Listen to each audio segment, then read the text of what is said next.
The NFL Gambling Podcast on the Sports Gambling Podcast Network is presented by the SGPN merch store. Use promo code SGPNBA to get 10% off everything in the SGPN merch store. Yes, sir. We are back with another edition of the NFL Gambling Podcast on the Sports Gambling Podcast Network. Know me, know the voice, know the guy. It's me, really real, villain real, Terrell from Junior here at your service. And we are talking AFC West draft needs today. Got my guy Scott Studio right show with me. Scott, what's going on? You're on mute, Scott, so Yeah, nobody. all good. It's good to be back. Looking forward to going through some NFL draft coverage. It's kind of lost in the shuffle a little bit. You know, you got the basketball playoffs, you got the hockey playoffs, baseball is underway 1 month in, give or take. And yet we have the NFL draft coming up soon. I feel like even though people acknowledge its existence, they might not realize that, you know, it's really closing in and we're about a week away from the NFL draft. So looking forward to really just breaking it down and eventually seeing the NFL draft unfold in a week or two. All right. And I mean,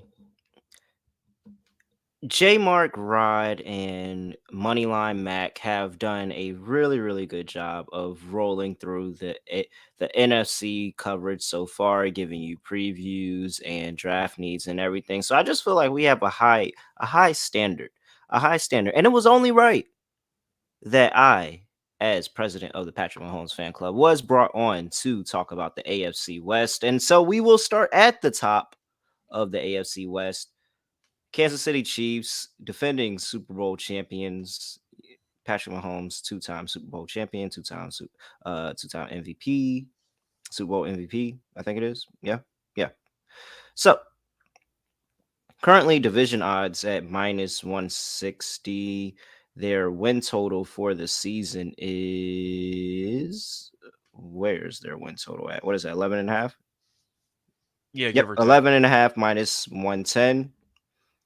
And they have a decent amount of picks in this year's draft.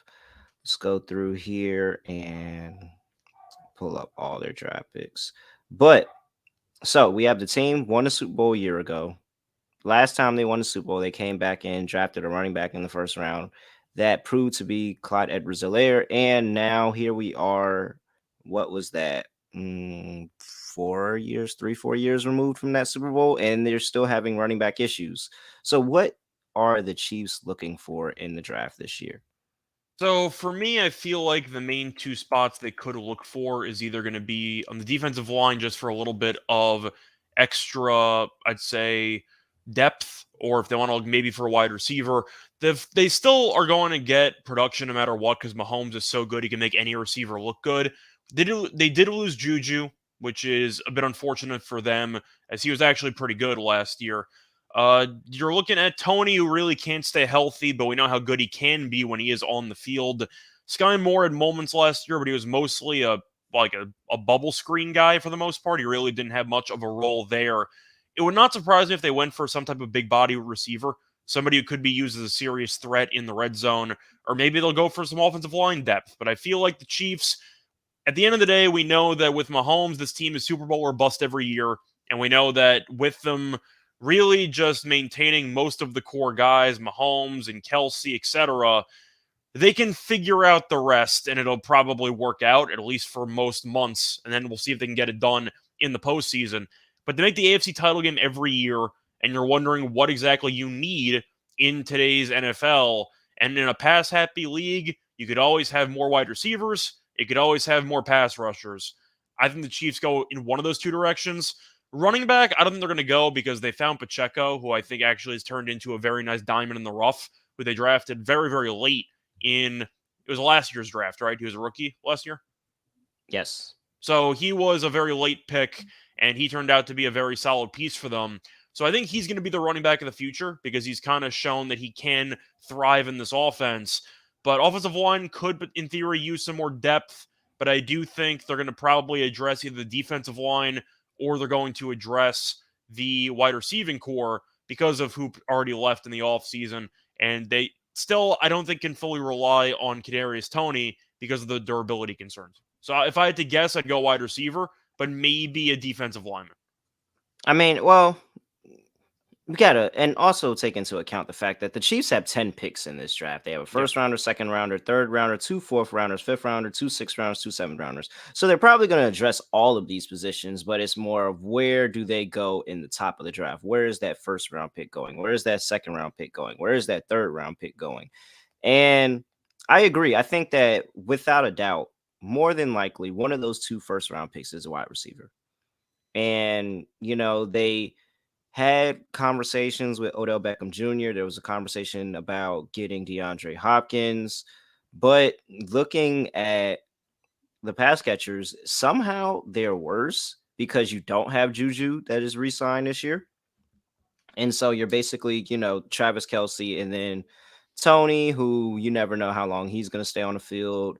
You talked about Sky Moore. Scantling is still out there as well. Like, I think I agree with you. They do kind of need a bigger body receiver. But the question is who kind of fits that mold towards the end of the draft? Like, who is going to be still on the board that is have that opportunity? I think they go for probably another speedster. I'm not going to lie. Like somebody that can while being quick, being a possession wide receiver rather than somebody that blows the top off the defense like we know Scantling can do, like we know Tony can do. So I expect to see them go wide receiver, but the next big thing is on the defensive line and that edge and having somebody on the other side of George Karlaftis, who was really, really good last year. They selected him in the first round and he was really, really good last year. And he's going to be one of the next like great Chiefs defensive ends. And so I'm very interested to see what they do there, probably later on in the draft, just to get some more depth pieces on that defensive line and to fill out that defensive line. Because at the end of the day, Patrick Mahomes is going to put points on the board with anybody. And I think that's the thing to remember. Like, it doesn't matter. He showed us last year where everybody said this offense was going to take a step back because they didn't have Tyreek Hill, and they had one of the more productive offensive seasons by a team. And so now I think that this is where I expect to see a whole bunch of defensive acquisitions along the defensive line, along that secondary, along all over the defense, seeing the Kansas City Chiefs just kind of buy into the youth movement on defense, getting a whole bunch of young guys in on defense, allowing Steve Spagnuolo to go out there and coach up these guys and get great players out of it because you can't go break the bank anymore. Patrick Mahomes' contract done kicked in now. So you can't go break the bank on pulling free agents anymore. You got to start homegrown in these guys out the draft. Yeah, also you mentioned Karlaftis, but I don't think we officially addressed it. Most people probably know this already, but Frank Clark is no longer on the team, and he was one of their main edge guys for several years. So Karlaftis is going to get a bigger run next year and moving forward because A, he's really, really good. B, Frank Clark's no longer in his way. But the point is, since Clark is no longer there, they are going to need some depth on that position. Yep. Yep. So that's where I think I can absolutely see wide receiver, but I think if they see, it depends on the run of wide receivers, honestly. I Yeah. think it's going to be a high run on wide receivers. And if they feel like that their guy is going to be gone by the time they get there, and the last pick of the second round, then they're going to absolutely go and get them with that first pick. But if not, I 100% see them going defense. I think of these 10 draft picks, at least 6 or 7 are going to be on the defensive side of ball. I think that they go complete full youth movement on defense and just try to get some type of unit together that can at the very least keep them in the game when the offense is having off night. Plus, you can make an argument that this is a relatively deep wide receiving class. We'll see how well they translate to the NFL, but it does seem like there is a lot of quality prospects available that you could potentially get in a day 2 or a day 3 selection at the wide receiver spot. So, if I had to guess where I think the Chiefs are going to go, I would probably go for like a Will McDonald type out of Iowa State. Edge rusher kind of fills all the spots that they kind of need to fill on that defensive line, mostly for depth, but I think he has enough potential to cause him to be still a force in his rookie season, and he could provide some meaningful moments for that team. If I had to pick one guy, I'd probably go Will McDonald the fourth. You? I have no idea. Well, I mean, I'll ask you this: you think they're going edge rusher first round, right? Like I said, I think that it depends on the run on wide receivers. I think if it's Yeah, a fair heavy enough. run on wide receivers, they're going wide receiver and they're just going to cut their losses. Just go ahead and go get their guy. But if there's not this heavy run on wide receiver and wide receivers begin to fall, then they say, hey, there's still some guys in the back that we like. We can get them in the second round. We're going for a defensive end. So I think it's a pass rusher or it's a wide receiver. Okay. Well, I'll ask you this though: if who would you rather have out of these wide receivers that might be available at 31? Now, you said it would be a run of wide receivers. Maybe it will, maybe it won't. But if I told you had a choice between Zay Flowers, Jordan Addison, and Josh Downs for Kansas City, who would you Addison. pick out of those three? Addison. You pick Addison? Okay. Yeah. Yeah. Pretty confident Addison there. All right. Once again, none of those guys might be available, but I just figured I'd throw it out there because you're assuming one of those three guys should make it to the Chief selection. Yeah, I think it is Downs, but because I think Addison and Flowers will be gone. But I agree, but I'm if I just had to pick between those three, I'm going Addison for there's sure. also the chance the Chiefs trade up because you said they have 10 picks, so they might trade up if they really like a guy. Yeah, that would be a nice move. All right, next team on the docket, we have the. Actually, before we get to that, let's talk about underdog fantasy because it's best ball draft season and you can already lock into your NFL best ball drafts with underdog with a guaranteed $500,000 in prizes. Plus, you can do daily plays in NHL, NBA, and MLB. Head over to underdogfantasy.com. Use promo code SGPN for a 100% deposit bonus up to $100. That's underdogfantasy.com. Promo code SGPN. All right. On to the next team in the division. We have the Los Angeles Chargers, who did make the playoffs last year. They are sitting at a win total of 9.5 wins, minus 115. Looking over here at their division odds, what are they to win this division? Plus 340. Holy crap, for the second best odds. All right. Uh 21st overall pick in the first round. I mean, there's a lot of ways to look at this Chargers team. You could say it sounds like they need a running back because they refuse to draft. They refuse to not draft, but they refuse to re-sign to the contract that he feels like he deserves. Austin Eckler. So it sounds like Austin Eckler could potentially be traded out the door. You know the wide receiver issues that they've had. They're always looking to put bodies on that defensive line, especially on the opposite side of Joey Bosa. And so, and then tight end. Tight end sneakily is a position that they just kind of been figuring out over the course of the years. And you have Donald Parham, XFL God, as some of the people on the network like to proclaim him as. Who else? Who else did they rotate through there? I think it was Cook one year that they had Cook going through there running. Like they just been having a rotating door at tight end, so they could be looking to solidify the tight end position. What do you have here for the Los Angeles Chargers and what they'll be looking for? So I do think it would make sense if they wanted to go wide receiver just to give Herbert another weapon. I wasn't really a fan of how they used Herbert last year. I know his stats were okay, but I feel like with his arm strength, they should be giving him more options to throw the ball down the field. Now, we know Keenan was a bit banged up last year, but he's mostly a possession guy.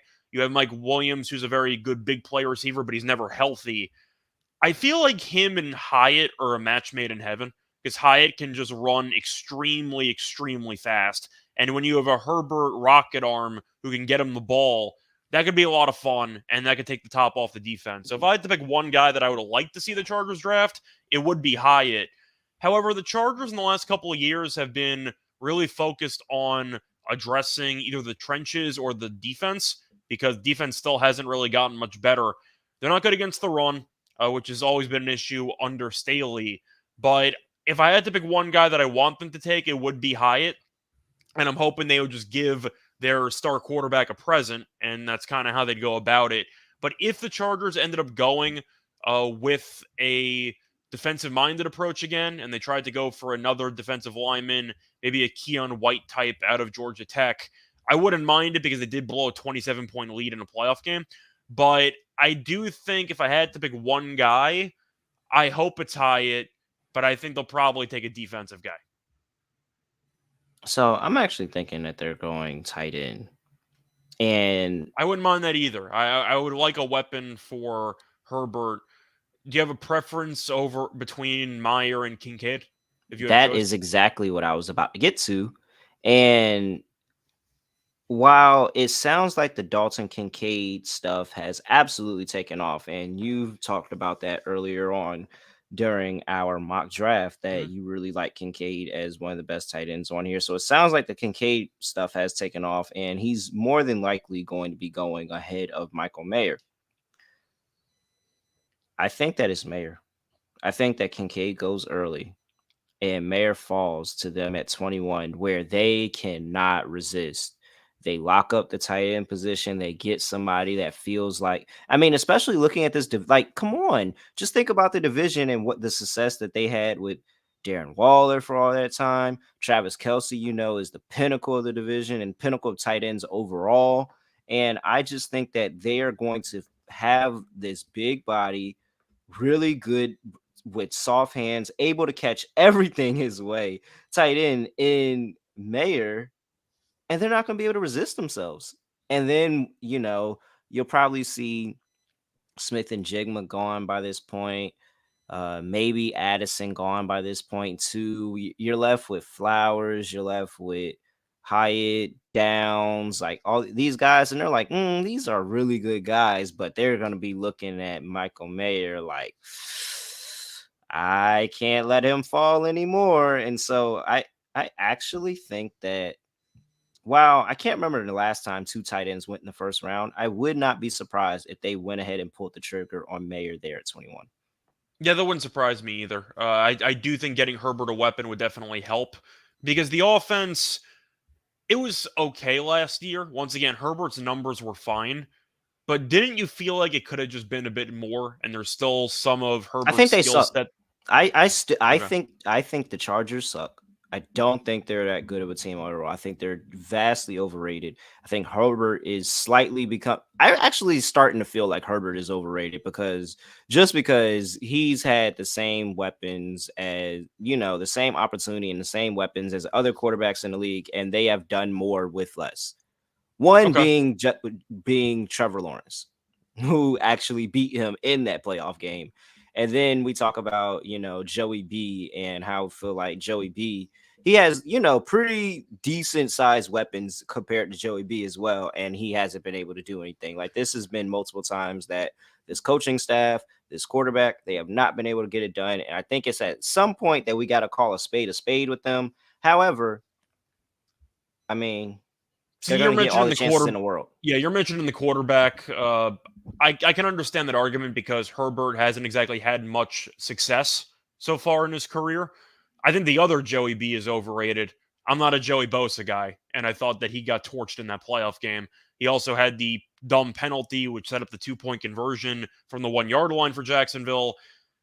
I'm not sold on this defense. I don't think Joey Bosa is that good. I think he's talented. He's constantly injured, and he's also a head case. So I'm not a big fan of him as the main guy on a defense. I like Derwin James a lot. He's never really healthy, which is a problem, but we know how good he is when he is on the field. I can understand your arguments with Herbert because if we're looking at other quarterbacks around the league, we have seen other quarterbacks win more with less. I think the coaching staff is a complete dumpster fire for Herbert in his defense. But I understand your point. My main point, though, that I was trying to make was that even if you didn't like the offense and you think that he might be a little bit overrated, we know Herbert does have a lot of quality attributes that we think the current regime isn't exactly maximizing or showcasing in their current offensive system. Do we agree on that? Yes. Okay. So, I of course it's partial on the coaching staff, but I also think it's Justin Herbert as well. Like I just think that I mean, At some they point, just if fell you in let a love great with him. quarterback take The over, I guys, get it. yeah, he has an arm. Like I think he has an arm, and he's one of those guys that's gonna be just a really good fantasy quarterback and not very, very good NFL quarterback. I'm Does not he gonna does put he him. remind you of Stafford before the ring, like Detroit Stafford? Yes, that's so I was trying to figure out what the comp was, And Blake Bortles almost came out of my mind, but I was like, I'm not going to disrespect him to say he's Blake Bortles because Blake Bortles was really, really bad. I don't think Justin Detroit Herbert's that Stafford. bad. But yes, Detroit Matthew Stafford, where you have those flashes, you may have a good season here or there, but you're never going to amount to anything. Excuse me, you're never going to amount to anything. And at this point, he's in the same boat as Detroit Matthew Stafford because well, I lied. He made the playoffs last year, didn't get a win, but made it. So, I mean, I If don't know. only he had a Calvin Johnson, which he doesn't have. But, you can hope someday. All right. Before we get to the next team, let's go ahead and talk about the SGPN merch store because NBA playoffs are here. And until the end of April, you can get 10% off anything in the merch store. Use promo code SGPNBA. Head over to store.sportsgamblingpodcast.com and use promo code SGPNBA to get 10% off everything. You can get the Rest of Terrorist t-shirt. You can get an NFL Gambling Podcast t-shirt. You can get whatever you would like over at the SGPN merch store. 10% off. Use promo code SGPNBA. All right. Let's move on to the next team in the division, and that is the Denver Broncos with the brand new head coach that they paid 2 first-round picks for. Their win total is at 8.5 minus 115. Looking at their division odds, and they are plus 490 to win the division here. All right.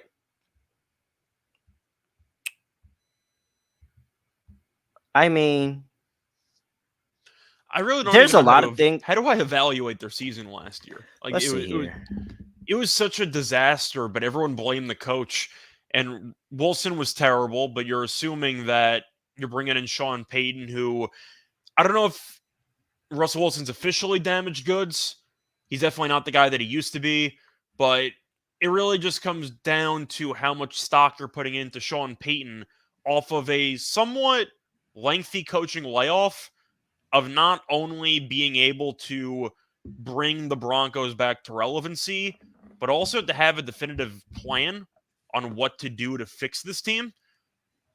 Do you think that they're just blindly going to address the offense because the defense is good and the offense could use some work, or do you think it's mostly scheme based? So you would think that they would address the offense, but I'm here to tell you absolutely just going to put everything into the defense, and everything we think that they're going to do, they're not going to do, because it's the fact of they are trying to get Caleb Williams. That is what he came here for. USC guy, man, played him. USC guy coming out here to go get the USC #1 overall pick last year. This is it. It's the it for the Russ tour. It's the it for, like, they are just trying to find a way to cut ties with Russ and then end up coming here and going to get Caleb Williams. So I throw out everything you think that they're going to do, because they're probably not going to do it. This is probably a lost year for the Denver Broncos, and then they're just going to end up with the #1 overall pick and go get Caleb Williams. Well, I was going to say, just to be clear, for a lost year, Williams will go #1. So how bad does Denver need to be to get the first pick? 4-13, 3-14. But we're not talking much about their picks because they don't have a pick until the third round. Yeah, no, they don't have it, like, anything. Their first pick is 67. They got back-to-back picks at 67 and 68. So we're not going to break down prospects in the third round because we don't know who's going to be there and who's going to slide. But the I just point think is, it's defense. I think that they just keep loading up on the defense, and they just say, all right. I mean, that's what you do when you're tanking. so you think they're going to officially be tanking? I don't think they're going to be that bad. I think that when you bring in Sean Payton, you trade draft capital for him. I don't think Sean Payton wants to sit around for a year. Now, maybe you could be right, and if things go bad early, maybe they wave the flag if they start off 0-4, 0-5. But I think going into this year, Denver probably wins close to like 6 games, if I had to guess. Their defense is still really good when healthy, and you're hoping that Sean Payton, with his game planning, could do enough offensively to get them some ugly wins. If you're asking for a prediction here, I think Denver probably goes like 6-11 or like 7-10. So I'm not picking them to be as bad. I'm not picking them to be bad enough to get Caleb Williams, but I like where your head's at. The problem is that Wilson is under contract for a while, and his contract is so bad. I don't even know if you can even draft a quarterback at this point because you're Oh, just you stuck absolutely paying them a can. bunch of money. Well, we've seen Pete, not Pete Carroll, but Sean Payton. We've seen Sean Payton not care and just go out there and start whoever, a la Drew Brees. So I think that they're going I just don't think that Russ is going to be the long-term answer. Like, he sucks. He sucks. I don't At think it's a some long point you term just answer cut either, you but just with you the just cut your contract, losses. I You just mean, cut your losses. You cut your losses. Like, okay. who cares? I would much rather have a rookie out there that can go out there and I can win 8 or 9 games with this rookie quarterback and just have the dead cap of Russell Wilson going on, rather than continuously put Russ out there because we paid him and we're winning 4 or 5 games. Like, I'm a big Caleb Williams guy, so it's not exactly once again a hot take for me to say that the future number one pick in the NFL draft I think is good at football. It's not a hot take by me, but I do think he's going to be very good at the next level, and I do think that his mobility could really translate well for him to become a franchise caliber quarterback, a franchise leader. So if they would tank and end up doing what you said they're going to do, I'm for it. But I do think with Wilson's bad contract, I don't think the Broncos will be able to just get rid of him and pay him all the money immediately. I feel like there'd be some disagreements about their plan of action with Wilson in the next year or so. I think they'll be bad, but not bad enough to get Caleb Williams, in my opinion. well, Well, that's because you actually have them drafting a position of need in this draft. I have them going for best available every single chance they get, and whether that helps them Then or again, not, position I of don't need, care. it's a third rounder. Like they don't have any picks in the first But I two mean, rounds. no, So, you can still draft well and get oh no, you starters and can. That's what people. I'm saying. But that's But the what I'm point saying. is, I think that whatever you think they need, it does not matter, because if the best player if the best player in the third round is a kicker, guess what they're doing? They're drafting that kicker. Like, they are getting whatever whoever the best person is whenever their pick comes around, that's where it gets. If it's at a position that there's healthy at, it doesn't matter. They're still gonna draft them anyway. yeah, All right. On to the last team in the division. We have the Las Vegas Raiders, who have a win total of, where is their win total? 7.5 at +110. Wow. under. -130 for the under. Like they're gonna win And 8 games. Really? Like they're gonna win 8 games of all the teams? No, 12 I'm to on the under. 1, 12 to 1 to win the division. They just traded away Darren Waller to the New York Giants. That didn't have anything to do with anything. I just wanted to mention that they traded him away to the New York Giants. All right. I mean, They got Garoppolo, so they got their quarterback, so to speak. do they? I don't Oh know. no, no, like I'm not saying that Garoppolo's the answer, but since they just paid him, they're No. clearly not going quarterback. Does that I just see I don't always agree with that. I don't agree that just because you just paid a quarterback doesn't mean you're not willing to go draft another quarterback. Like, I If they truly do, it's going to be that's a what that late means. round guy. I don't see them going anywhere near a Yeah, but quarterback I mean, early. I'm not sitting here saying that they're going to go get him with their first pick, but I'm saying, like, I don't think quarterback's off the table for them. I think if they have somebody that they think that, hey, this guy can be serviceable, we might be able to work this guy. And let's say Hendon Hooker falls and they say, hey, we possibly could do something with him and we don't have to rush him out of there. We know he's off injury. We got Jimmy Garoppolo. We don't have to. Yeah, we'll take a chance on him. Like, I truly think that quarterback is not outside the realm of possibility for them in this draft. I think it could be an option for like a day 2 or day 3 guy, but day 1, no, they're not I didn't taking a say day quarterback. one. I No, I just said, know. yeah, over draft I'm needs, saying so like we can agree overall on that. draft needs. Yes, overall draft needs. I agree that they are probably going to look hard at quarterback and potentially make a quarterback decision later on in draft. I think though, for the sake of this podcast, we'll only focus on their 7th overall pick, and quarterback's going to go nowhere near them. So Okay, I don't know.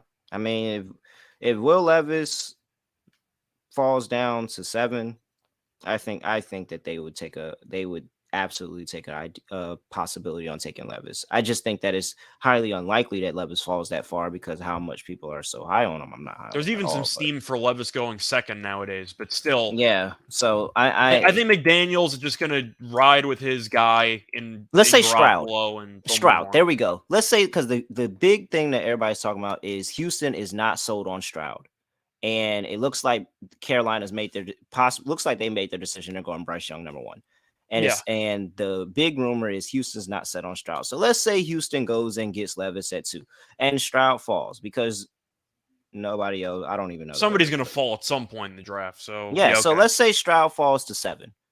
I think there is a full-on possibility that they say, I don't care, we got Jimmy G. Stroud is a guy that we were targeting. We didn't think he'd fall this round, but he fell right to us. We're gonna take him because this could be our quarterback of the future.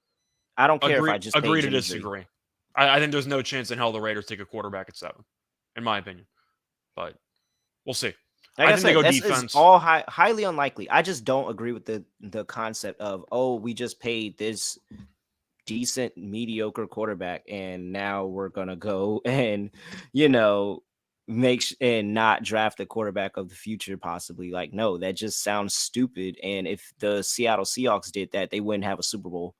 I understand the point that you're making, but I do think that first of all they wouldn't have a Super Bowl, but Wilson was also not a day one guy, or I don't even know if he was a day two guy. I think No, Wilson but was. I'm just saying that Stroud is an amazing quarterback. He has potential to be good in the league. If he falls to you, you're not gonna not pick him because of some, oh, we got Jimmy G. I'm sorry. Like, if he falls to them at 7, they're going to take him.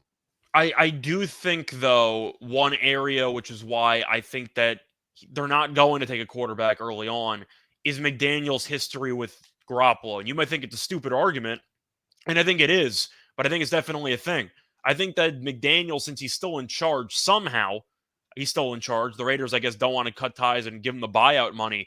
The fact that McDaniels has so much experience with Garoppolo, I do think he has some, I don't want to say trust from the front office, but I think that he'll be able to persuade the front office into looking at other positions of need because he thinks that since he had success with this guy in the past, he can have success with this guy again. So I think the past experience with each other in New England will sway the Raiders to not take a quarterback, in my opinion. But Yeah, I agree that 100% they would not take a quarterback if Stroud was not there. But if Stroud somehow, some way made it past the who is it? The Colts is the next team that would need a quarterback. If he somehow, some way made it past them, I don't think that they don't fold that opportunity. He's too good. But I, overall, I think they go defense, it's personally. it's, it's more than likely going to be defense for the majority of this entire draft. Just for the I, numbers last year, the Raiders weren't really good at anything, but defensively, they did allow 24.6 points per game, which was obviously bottom 10 in the league, bottom 7 in the league. So their defense was really, really bad. Yeah, no, and they need help in the secondary. They need help in the trenches. They need help all over the defense. So I 100% wouldn't be surprised if the Raiders go out and have a focus of extreme, decent, very much defensive heavy focus in this draft. But we'll see because they have an offensive minded head coach. And sometimes those head coaches are just like, oh, I don't care. I need to get this offense right. And we'll go and we'll, you know, do what you got, coach the guys that we got now, and worry about it next year in off season. So uh Yeah, but at least for wide receiver, they have some guys already. They already have Devontae Adams. Renfro's been a decent piece for them. I think they can. offensive line is where I'm thinking if they go Okay. on the offensive tip, and it's just because of the fact of Jimmy Garoppolo is no good if you don't have a good offensive line. This offensive line was atrocious for the Las Vegas Raiders, and so I'm expecting to see. That's where I think 7 is going. I now defense. I just think that they're gonna fold. Like, they're gonna fold, and they're gonna be thinking about Jimmy Garoppolo. We got this quarterback that's injury prone, and we got to keep him healthy, and we're gonna go offensive line. So I think that they're gonna fold and go offensive line, but they very much should try to load up on defense the entire much of the draft. I think they go defense, which kind of goes into my season expectations for this team. I think this team's going to stink. And I think that one reason is Garoppolo is going to get killed back there. So I think that they might ignore some offensive line concerns to address defense because they think the offensive line's good enough and Garoppolo is going to get decapitated. That's kind of my guess for the season. So I think they go defense here. I know in our original mock draft, I said they would take Joey Porter Jr., not because of the fact that he should be going seventh, but because the Raiders are always the biggest wild card on the board in the first round.